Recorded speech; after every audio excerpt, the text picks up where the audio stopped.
Moi! Tänään tehdään kierros lähiluontoon pimeässä. Ja apuna käytetään tällaista lämpökameraa, jonka kanssa ei tarvita lainkaan näkyvää valoa.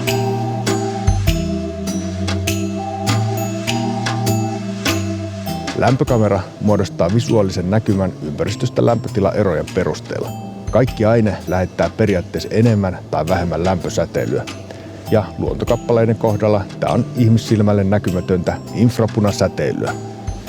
Lämpökamera siis näkee infrapunasäteilyn, vaikka ympäristö olisi täysin pimeä.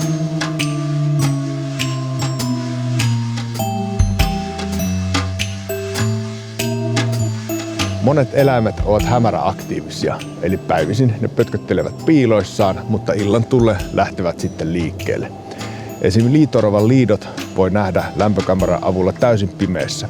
Samoin myös vaikka rusakot ja pöllöt voi näköttää paikallaan ihan kävelyreittien vieressä, ja ihmiset kulkee niiden ohi niitä mitenkään hoksaamatta, mutta lämpökameralla nämäkin kyllä sitten erottuu ympäristöstään, jos ne vaan tuolla on ne eläimet.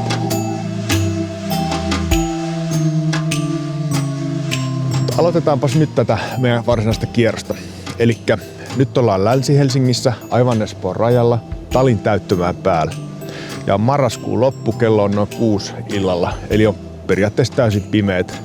Näillä kävelyteillä on näitä katuvaloja, jotka hiukan valaisee tienoota, mutta toi maaston puoli on täysin pimeätä.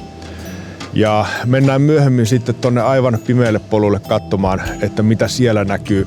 Mutta aloitetaan nyt täältä ja lähdetään katsomaan, näköisikö vaikka kauriita tai rusakoita.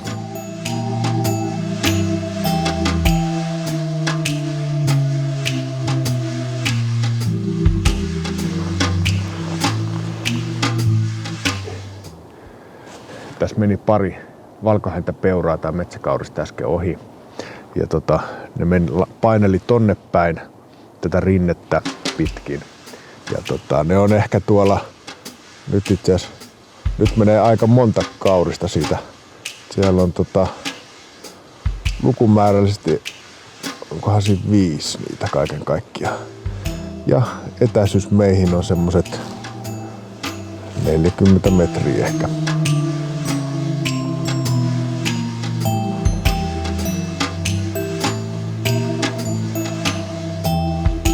Yksi kaurista peura jäi tänne rinteeseen ja loput meni ton kävelytien yli toiselle puolelle, tonne Mätskin puolelle.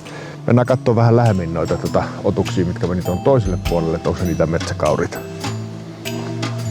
Paljaan silmin tosiaan ei näy yhtään mitään, mutta lämpökameralla näkee, että tossa ehkä noin 30 metrin päässä on metsäkauris. Nyt sitten tässä takanahan tuossa on metsäkaurit menossa nyt, koko porukka menee tuolla noin.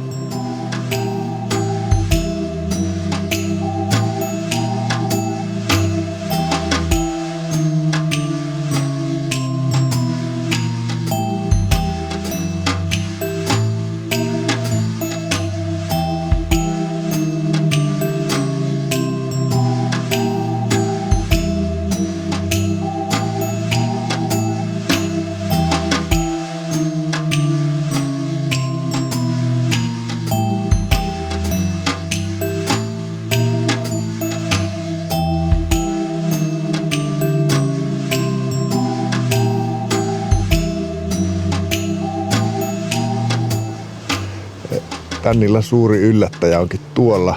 Siellä menee kettu kävelytiellä. Tuli ja meni tonne Kaislikon suuntaan. Ihan kiva. Nyt ollaan siirrytty Täyttömäeltä muualle. Mennään tälle pimeälle polulle katsomaan, että näkyisikö lehtopöllöjä.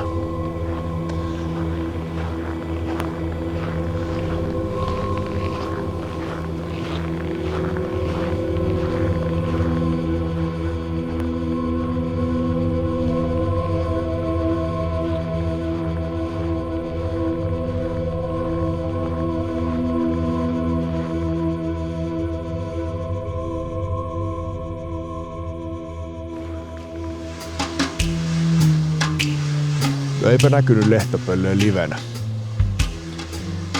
Pöllöt tunnistaa lämpökameran kuvasta siitä, että niiden kasvossa silmien alue on hyvinkin erottuva. Ja tietty myös niiden koko, kohteen sijainti puussa, kellonaika, liike paljastaa sen, että nyt voisi olla pöllöstä kyse.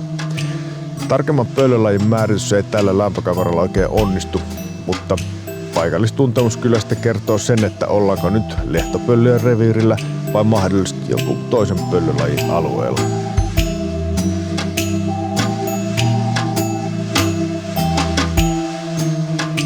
Tällainen pimeässä kulkeminen on siinä mielessä jännä, että koskaan ei etukäteen tiedä, että mitä voi tulla vastaan. Että joskus voi tulla tosi makeitakin pongauksia, toisinaan taas ei oikeastaan näe mitään sen kummempaa.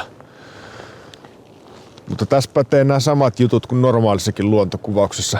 Eli maastossa on vietettävä aikaa, etsittävä erilaisia jälkiä ja muita merkkejä niistä lajeista, jota niin kuin ajattelisi sitten kuvata.